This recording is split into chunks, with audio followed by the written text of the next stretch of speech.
Днес ще си говорим за кино, защото това е една от темите, които вълнуват най-много хора относно това какво означава развлечение, тъй като киното е най-масовата форма на развлечение, която се посещава от малки и големи. Настанете се удобно, вземете си нещо за хапване и да започваме.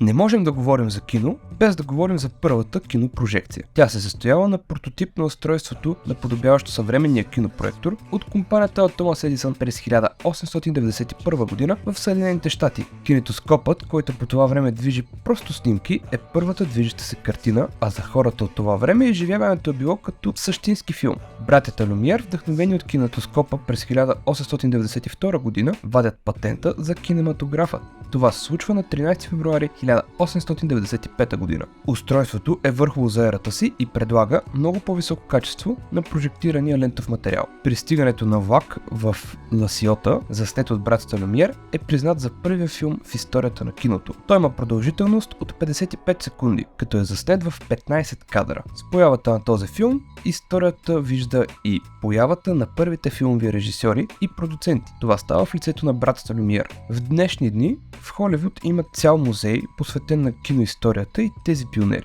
В началото филмите се снимат за минути, а кадрите са черно-бели и без звук.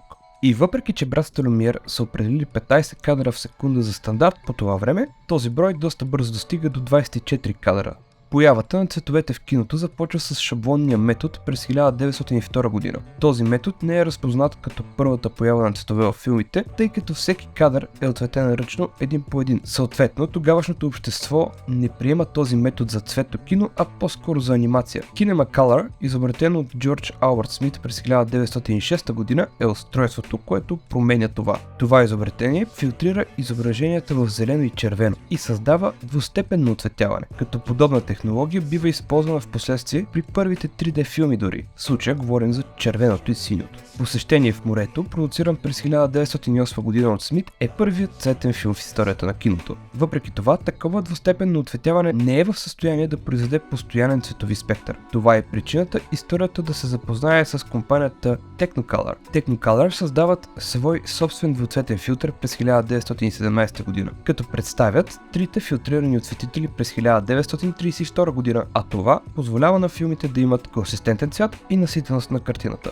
Разбира се, не се заблуждавайте, това няма нищо общо с съвременния вариант, защото в днешни дни един стар телефон с примитивна камера би извадил много повече от към визия спрямо това, което тогавашната технология е можела. Киното се среща с звука с помощта на Vitaphone, изобретен от Warner Brothers през 1925 година, а The Jazz Singer е първия филм с звук и е пуснат през 1927 година. Това изобретение е ключово за развитието на киното до такова, каквото го познаваме днес, защото без него не само киното, но и голяма част от технологиите не биха се развили до това, което днес взимаме за даденост. Да се върнем обаче на филтъра на Technicolor от преди малко. Той е използван за първи път в анимацията, наречена Цветя и дървета. Тя е произведена от Уолт Дисни и излиза в киносалоните през 1932 година.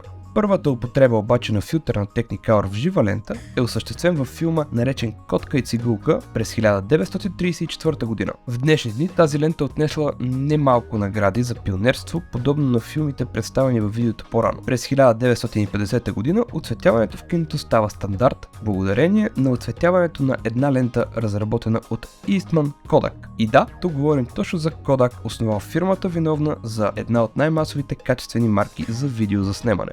Тази лента улеснява много режисьори и оператори, защото се премахва нуждата както на ръчното оцветяване на кадри, така и на зле филтрираните такива. Въпреки това се изисква стандартна честота на кадрите, за да може звукът да се синхронизира с изображението. Така, стандартът за 24 кадра в секунда започва да се използва вместо стандартните между 15 и 20.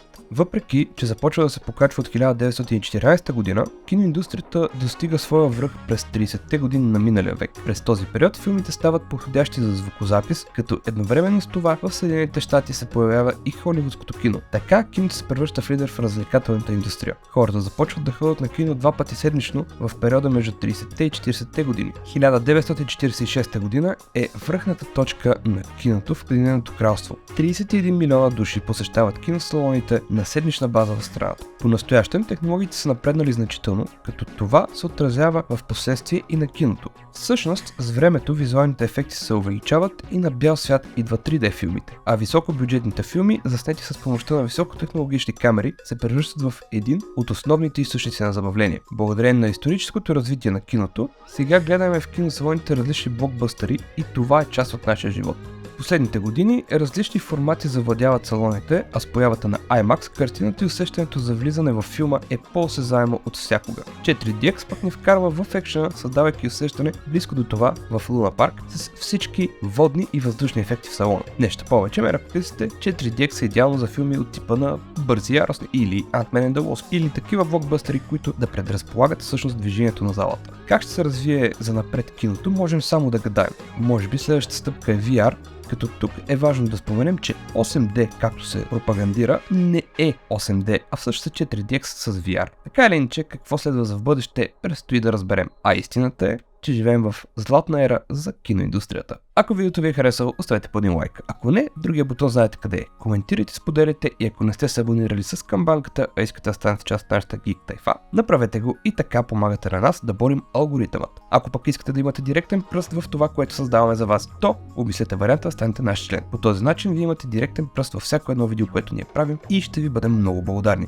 Може да ни последвате в социалните мрежи Facebook, Instagram, TikTok и Twitch и разбира се, може да използвате нашите кодове за стъпки по сайтовете. Съответно, Geek7 за 5% стъпка в Ozon.bg за неща свързани с поп културата и не само, и Geek за 3% в PC Build за неща свързани с техниката и нещата, които ни позволяват да играем игри или да гледаме филми също. Аз съм Георги, това е Project Geek и до скоро!